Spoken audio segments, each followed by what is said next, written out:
గత ప్రభుత్వంలో ప్రతిపక్ష నేతలు అణిచివేతకి గురయ్యారని ఏపీ సీఎం చంద్రబాబు మండిపడ్డారు. పరిపాలనా వ్యవస్థలపై దాడి జరిగిందని ఫైర్ అయ్యారు. ఆఖరికి మీడియా వ్యవస్థలపై కూడా దాడులకు దిగారని వైసీపీ నేతలపై ఆగ్రహం వ్యక్తం చేశారు. అలాగే దేశంలో ఎక్కడ గంజాయి దొరికినా దాని మూలాలు ఏపీలోనే కనిపిస్తున్నాయని చెప్పారు. వైసీపీ ప్రభుత్వంలో గల్లీలతో పాటు గ్రామాల్లో గంజాయి వాడకం విచ్చలవిడిగా పెరిగిందన్నారు. గంజాయి రహిత రాష్ట్రంగా ఏపీని మార్చడమే తన లక్ష్యమన్నారు. అవినీతి విచ్చలవిడిగా పెరిగిపోయిందని 10 రోజులు కార్యక్రమం పెట్టుకొని రాష్ట్రం మొత్తం ప్రజా చైతన్యం కోసం బయలుదేరారు అధ్యక్ష. నేను అంగళ్ళకు వచ్చి అక్కడ జరిగిన మీరు ఒకసారి చూస్తే ఒక ప్రాజెక్ట్ ని ఇప్పటికే హంద్రీనేవా కాలువలు దవ్వుతున్నాం, ఇంకా పూర్తి కావాల్సి ఉంది. కానీ దానికి పేర్లలుగా అది వదిలిపెట్టి దాన్ని పూర్తి చేయకుండా గండికోట నుంచి మళ్లీ హంద్రీనేవాకి ఒక కాలువ తీసుకురావడానికి ఆనాటి మంత్రి పొంగునూరు ఎమ్మెల్యే అతని కంపెనీకి కాంట్రాక్ట్ ఇచ్చి పెద్ద ఎత్తున అవినీతి జరిగిందని అక్కడికి వెళ్ళాను అధ్యక్ష. అది నేను చేసిన నేరం. ప్రతిపక్ష నాయకుడిగా నాకు అధికారం లేదు. అదే ఆనాటి పాలకుల యొక్క పెత్తందారి వ్యవస్థలో నేను అక్కడికి వెళితే అంగళ్ళలో నేను వస్తామంటే కర్రలు రాళ్లు పెట్టుకొని నన్ను అడ్డగించి నా మీద దాడి చేసి నా మీదనే కేసులు పెట్టారు అధ్యక్ష.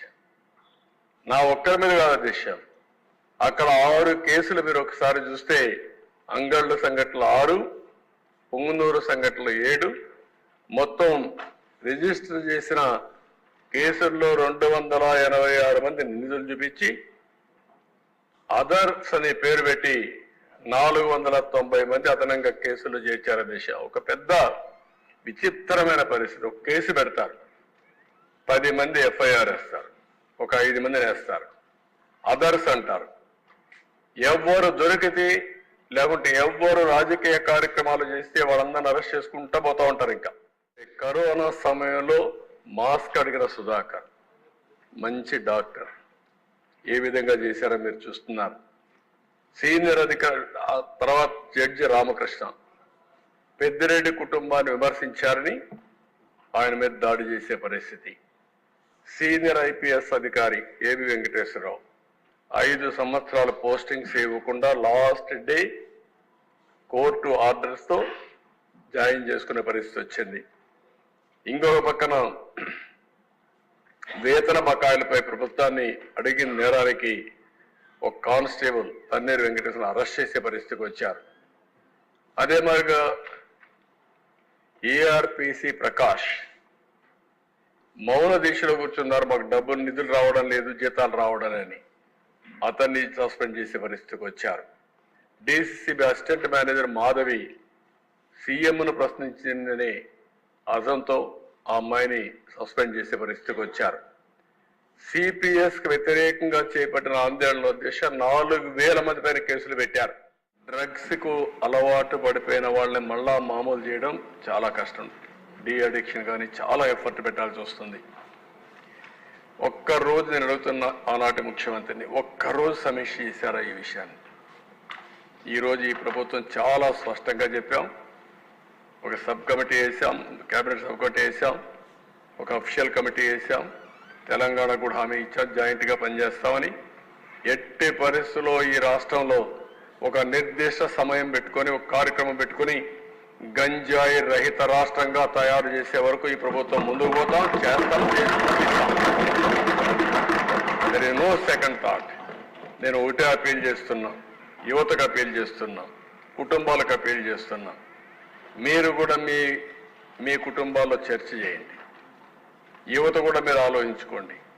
మీ జీవితాలు నాశనం చేసుకోవద్దండి. ఈ ప్రభుత్వం చాలా డిటర్మిన్డ్గా ఉన్నాం. ఎట్టి పరిస్థితుల్లో నియంత్రణ చేస్తాం, కంట్రోల్ చేస్తాం, ఎక్కడా ఉపేక్షించాం. నేర రహిత సమాజం, జీరో టాలరెన్స్ ఆన్ క్రైమ్. ఎక్కడా రాజీ పడే సమస్య లేదు. తన మన అనే భేదం కూడా లేదు. శాంతి భద్రతలో నూతన అధ్యాయం, new chapter in law and order will start, already started. ఎవరైనా మారకపోతే మళ్ళీ చెప్తున్నా ఈ హౌస్ ద్వారా ఎట్టి పరిస్థితుల్లో మీరు మారకపోతే దాని సీక్వెన్సెస్ కానీ దాని కాన్సిక్వెన్సెస్ కానీ మీరు ఫేస్ చేసే పరిస్థితి వస్తుంది. లా అండ్ ఆర్డర్కి అభయడగండి, చట్టాన్ని గౌరవించండి. లా ఆఫ్ ది ల్యాండ్ ఉంది.